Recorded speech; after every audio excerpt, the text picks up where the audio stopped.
Wow, right before I'm about to do NBA free agency little video, Timberwolves trade 4 first-round picks, bunch of bums, to the Utah Jazz for Rudy Gobert. So Rudy Gobert is going to be on the Minnesota Timberwolves. That's crazy. So Karl Anthony Towns is going to be a power forward.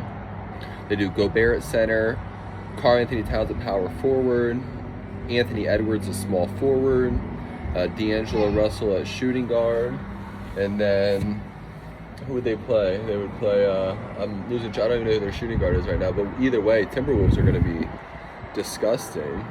They're going to be really fun. They were already good this year, and adding Gobert, giving them some defensive presence, yeah, they're going to be good. I just wanted to jump on here and say my favorite NBA free agency moves. Obviously, the whole Kevin Durant wants out is a big topic, and wherever he goes is kind of going to change the landscape. Some of the more, I want to talk about more of some maybe the under the radar waiver wire moves are some of the ones that I like the most.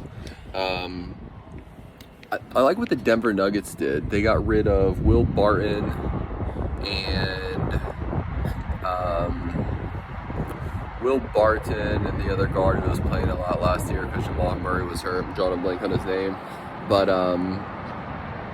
they traded them to the Wizards for Ish Smith and Kadavius Caldwell-Pope. That was a couple days ago. But KCP was one of the, in my eyes, one of the key reasons Lakers won the championship a couple years ago with LeBron and AD. He's one of those tough wings you need. And Nuggets' weakness was tough wings. They didn't have any tough wings. Oh, Monte Morris was the other guy. Will Barton and Monte Morris was who the Nuggets traded the Wizards and got KCP and Ish Smith. But then today, Nuggets signed Bruce Brown. So they're probably going to roll out a lineup of Jamal Murray, KCP, Michael Porter Jr., Aaron Gordon, Nikola Jokic, they just signed today Bruce Brown to a 2-year, $13 million deal. He was the guy who was like throughout the whole Brooklyn Nets chaos with Harden, Irving, Kevin Durant. Bruce Brown stepped up big and played a lot of good minutes, and he's one of those tough wing 3-and-Ds who, again, Nuggets' weakness is they didn't have any good wing 3-and-D guys.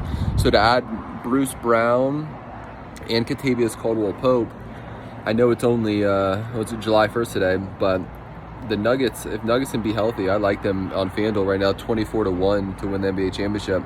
They might get some of my money. And I just moved to Colorado too, so maybe my Colorado bias is kicking in. But no, I always thought Denver was legit, just they haven't been healthy. So I like what Nuggets did. I like the PJ Tucker. I know he's old. I mean, PJ Tucker's like 37, about to be 38, and they signed him to a 3-year, $33 million deal the Philadelphia 76ers did. But that, again, kind of the same thing Nuggets needed. They needed some kind of wing toughness.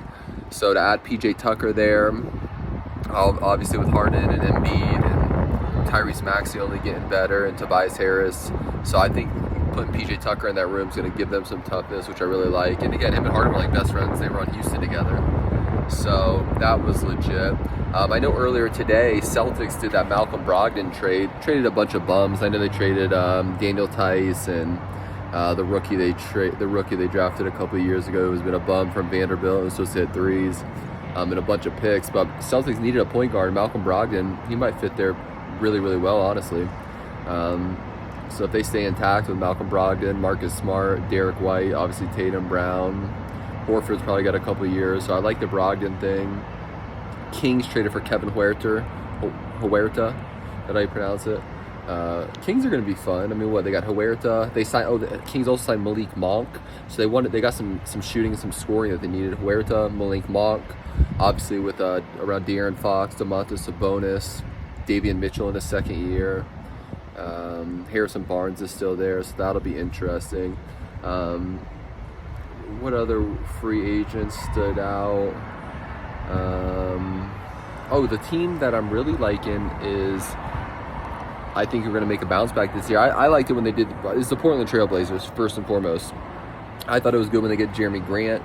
I already thought this was going to be a Dame Lillard kind of vengeance season. They basically sat him out all year, and Dame Lillard's coming back. They paid Anthony Simons 4 years for $100 million. Some people thought that was a lot, but Anthony Simons, when Lillard and McCollum weren't playing last year, and just Simons, he was balling, bro. And I think he's only going to get better. So I think that was a good pay. 4-year, $100 million. They re-signed Nurkic, 4-year, $70 million. And then kind of a surprise one was because everyone thought Gary Payton III, after winning the title with the Warriors, was going to re-sign with the Warriors. They got him for like 3 years, $28 million. So to re-sign Nurkic, keep Simons, get Gary Payton, get Jeremy Grant in that trade. I like the Portland Trailblazers. A sneaky like 4 to 6 seed in the West. I mean, 90 to 1. They were 120 to 1 the other day when I was thinking about them after the Jeremy Grant trade. Now with Gary Payton and maybe the Nurkic re-signing, they went all the way to 90 to 1. But right now, the Nuggets and Blazers are standing out to me. 24 to 1 Nuggets, Blazers at 90 to 1. Blazers just a straight value one. But if they can get to a 4 or 5 seed and be competitive, you'll like that value at 90 to 1. Come playoff time, they'd be at like 25 to 35 to 1. So yeah, that's off the top of my head. Those are the ones. Obviously, like I said, the Rudy Gobert trade just happened. That's wild.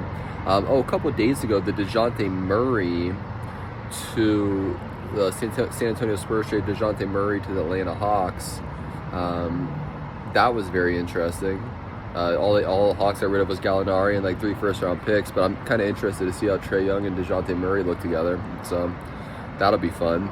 And now with this whole Gobert getting traded from Utah, the theory is that Utah might just blow up the whole team. We could see a Donovan Mitchell to the Knicks, Donovan Mitchell to the Heat, something of that sort. So we'll see how this whole Utah Jazz thing ends up. Any other ones? This is just all off the top. I mean, obviously some of the Supermax. Nikola Jokic signed the 5-year, $254 million. Devin Booker signed the 4-year, $214 million. Bradley Beal signed the 5-year, $251 million, which isn't great. Oh, John Wall, 2 years, $13 million on the Clippers. That should be interesting. Let's see if John Wall's got anything left. John Wall, Paul George, Kawhi Leonard, Reggie Jackson, that whole squad. They'll be interesting. Anything else I'm missing? I like that Milwaukee re-signed Bobby Portis, 4-year, $49 million. Re-signed Wes Matthews. Oh, and then that was another sneaky one. Milwaukee Bucks get Joe Ingles. Joe Ingles was a key guy for the Jazz for years.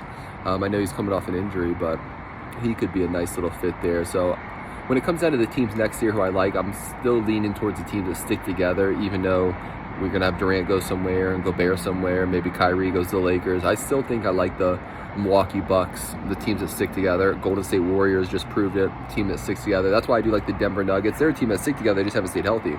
With Nikola Jokic, Michael Porter Jr., Jamal Murray, Aaron Gordon, just added some tough wings. So Denver Nuggets. So yeah, that's it. We'll see how this gets. I want to get this out right when the Rudy Gobert thing happened. But yep, this is my NBA free agency update. Just want to talk talk what I felt about the free agency signing so far. I'm gonna keep posting videos and let's get it.